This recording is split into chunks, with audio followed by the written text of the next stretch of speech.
I'm joined by the founder and CEO of PhycoLife, Pia Winberg. PhycoLife closed their raise on the on-market platform last week, raising $1.88 million from 810 investors, which is super exciting. Welcome, Pia. How are you going? Thanks so much, Isaac. I'm great. I'm really excited to be backed by so many people from the crowd raising, and it's a very exciting time for us. It'd be great to start with what motivated you to go down the equity crowdfunding pathway. I know you've done it before. What made you want to come back to equity crowdfunding, and what made you initially go down that equity crowdfunding path as well? I was sort of aware 5 years ago when the equity crowdfunding thing, or 7 years now, became, a thing in Australia, that ASIC was now regulating it, and people were able to bring in more shareholders because we also work directly with customers, and we knew we had a strong direct customer communication channel, and our customers were very supportive of our company and the mission that we were on. We also had a very strong base of people who had been in our clinical studies. We just had a very good, connection to the public, and people that liked the innovation of what we were doing. So I knew that we had a strong, broad connection. It's not like we were some technology sitting in a closet that didn't have any outreach to the public. And so that's one strength I think that we had going for us in a crowd sense. But also, with any small startup company, it's very difficult to raise the capital in this zone between a few, maybe investors that are local and will take you to a certain step, and then the next step, to what IPO, and then in between, or venture capital. It's a really difficult space. And the venture capital markets have a sort of a tradition that, we didn't really fit into, because we're quite innovative, and you sort of got to understand the technology that we're in, because we're a little bit ahead of the curve. But our customers knew that, so that was where, the customers and the people we've touched along the journey of our research, they see where we're going and what we've got. And so it was really a great way to unleash that power that we had of a network of people wanting this to happen. And it really feels motivating. That for me is number one, is motivating to have a crowd backing what we do, and not just a single group of financially interested investors. It's bigger mission and a bigger picture. And we also now have an amazing, over 1,000 investors that come from all walks of life. We have a potential amazing skill set in our crowd. And so it just was so motivating, and I realized after the first one how right it was for us. Then the second one, we had new things to share and developments that we'd achieved, and that happened exactly the same way again. We had done major achievements with the support of the second crowd raise, and then we just went, yes, we're ready to bring in the next technology and the next wave of support from the crowd. And it again is so motivating, and I'm really excited to have had this much success again. How did the raise compare to your expectations going in? Because I had done a couple before, I didn't feel as in the dark about what this was about, what you can expect. I did know that if we did the work, if we did the hard yards, that we would have some success, that we had a really good story and progress to tell. So I guess I was a bit nervous of the short time lead that we had on this race, because that was different to the ones before. But I also was very well aware and prepared of really a protocol of steps, boxes we needed to tick. And I think that the 3 team players that came together for this, really ourselves, on market, and the campaign management team, that just made it all fit together in a very streamlined, effective process. We all had our ducks in a row, and we just went ahead and did it. We didn't have to say much, really. We just executed. But you do have to do the work. I knew as long as we did that, we would get there. Why on market? Why did you end up going with on market as a platform? I know you tried out some other platforms in the market, and there is other platforms, even the ones you hadn't raised on in the market. Why did you end up making that decision? And how was that experience? How did you find working with On Market? Yeah, I felt the experience with On Market was fantastic because I think On Market also had all their ducks in a row, which was nice. The actual online digital interface simplicity of it all was there.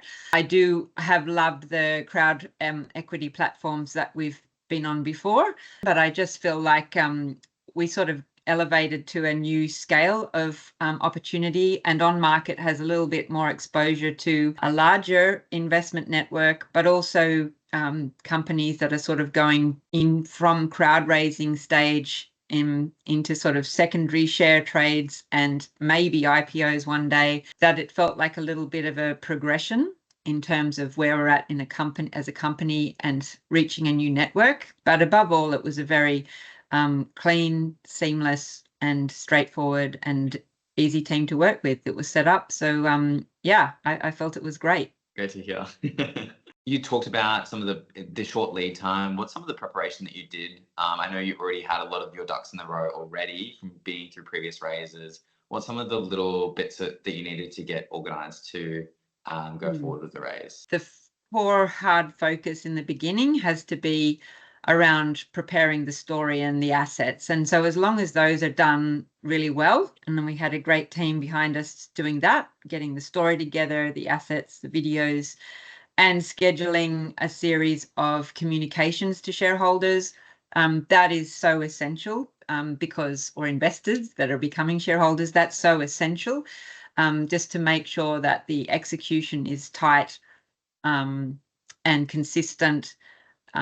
So yeah, that's just very important to focus very hard on nailing that, because then once that's done, then you can just focus on the sort of administrative details. And that said, yeah, I mean, we had to have our financial records already done. So, previous year's financial records, our shareholding registry and database, and just make sure that we were up to date on all of that and that we could deliver that to you. And I think that we did that in a timely way, and On Market was able to do the due diligence and assess us pretty quickly and cleanly. And yeah, I guess the challenge as a new early stage company that has got some traditional investors in the company is educating and highlighting to them what crowdsource funding is, because I guess there's still a little bit of a cultural interpretation that it's just for small backyard operations that need a group of local village members to give it some funding, but it's not. It's really a sophisticated step and an important step in financing growth of a company. It's very powerful because you actually have a bigger public outreach. You get a much bigger swathe of people who want to invest. It isn't just professional investors who invest for investment's sake. It's investors that are backing your company and your products and your journey. And that opens a whole new field of investors that, in my view, is going to be better for society and the whole economy, because there's a number of companies like ours that probably aren't as competitive and simple in their messaging in the traditional finance sectors, and that people that really know and understand what we're about, they see the value and therefore they're in a position to back it. They've got more information and insight because they know us well. Whereas, just on paper and finance, people are like, where's the market? Well, we're the frontier of the market. So that's what's, you've got to understand that. And a traditional finance space doesn't understand it that well. And so that's what's powerful for us as well, is that we now have a crowd backing already, and then that crowd understands, yes, the more crowd, the better, and the more powerful we can be in progressing what's really innovative in technology. I think that is really the essence of new innovations, where people don't understand the market potential.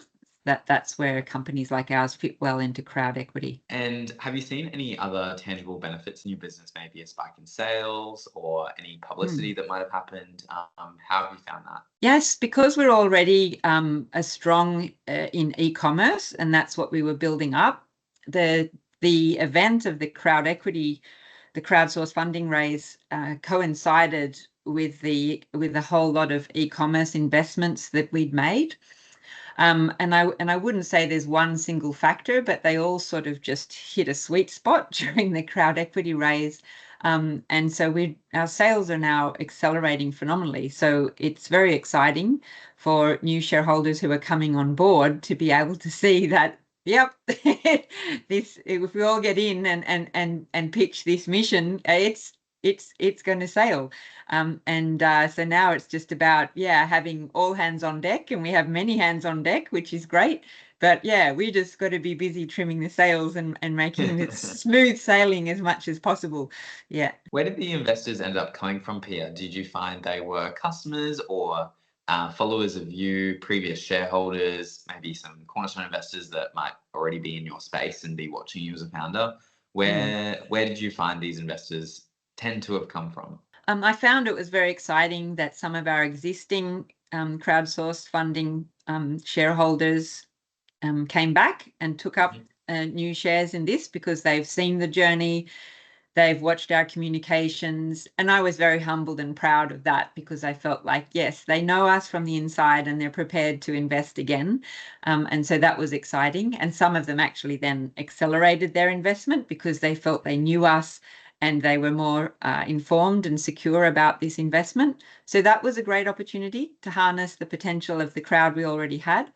But we also reached many new people, and that was exciting. And our marketing in the crowd equity space is slightly different to our e-commerce in that we're not just selling a product in the crowd equity, we're selling the purpose of our company. And so that also diversifies the base in that we have people with sustainability or innovation or new biotechnologies, as well as the customer base looking for products. And so that's what we brought in as well through this crowd equity raise. But that's what's amazing is we've just got such a diversity, many different levels of investment from $500 to $100,000. For other founders that might be listening, what advice would you have for them, whether they might be considering equity crowdfunding or they might have just pressed the button on going? Would you recommend equity crowdfunding, and what would your advice be to founders that have decided to go down the path? I highly recommend it. When crowdsourced funding's been around for 7 or so years, and we started just before that. And if I had known, or if I had access to crowdsourced funding from the beginning, I would have done that, but it didn't exist when we were there. So I would recommend to anybody that does have a potential database, because you've got to have a start. It's very hard to start with zero email list or database. But I highly recommend crowdsourced funding to any emerging company if they can do it. I would say it would be my priority, because it allows you to be agile and purpose driven in the beginning, and it's a lot easier to have a lot of co-travelers that understand your mission and the innovation. I think it's so much more motivating, and I probably wouldn't have continued without the motivation that I did get from the crowdsourced funding when I did it the first time. It was really pivotal for me. I love it. And if we keep going crowd again, or we can grow organically, or we can go an IPO, it's still unknown, but I would be always open to doing crowdsourced funding again for growth, because I think that Australia's just scratching the surface of the possibilities within crowdsourced funding. And part of the challenges in the future are secondary trades, of course, but I also think that the technologies are emerging to be able to support that in the future as well. So I think it's a very innovative time for investments and new companies, and getting into crowdsourced funding now is still, there's a bit of the crowd is a bit crowded a little bit already. There's many people on the platforms, but still it's not super competitive as it will be in the future. So I think it's a good time to get in now as well. Couldn't agree with you more. And would you recommend on market to another founder? I know you said you enjoyed working with the team. For another founders looking at different platforms, Yeah, would you recommend on market? Yeah, absolutely. I'd recommend on market, but it will depend a lot on the position and the journey, the stage of the journey that a startup company is in. Yeah, whether you're ready to take a leap into on market and $1 million scale raises, or whether you're just looking for a few $100,000 to get pilot prototypes tested. There's a really nice strategy that you can follow there with crowds of different types. Well, thank you so much, Pia. I appreciate you taking the time today. And if you are interested in learning more about Pia's business, PhycoLife, I'll put a link in the description. Thank you so much.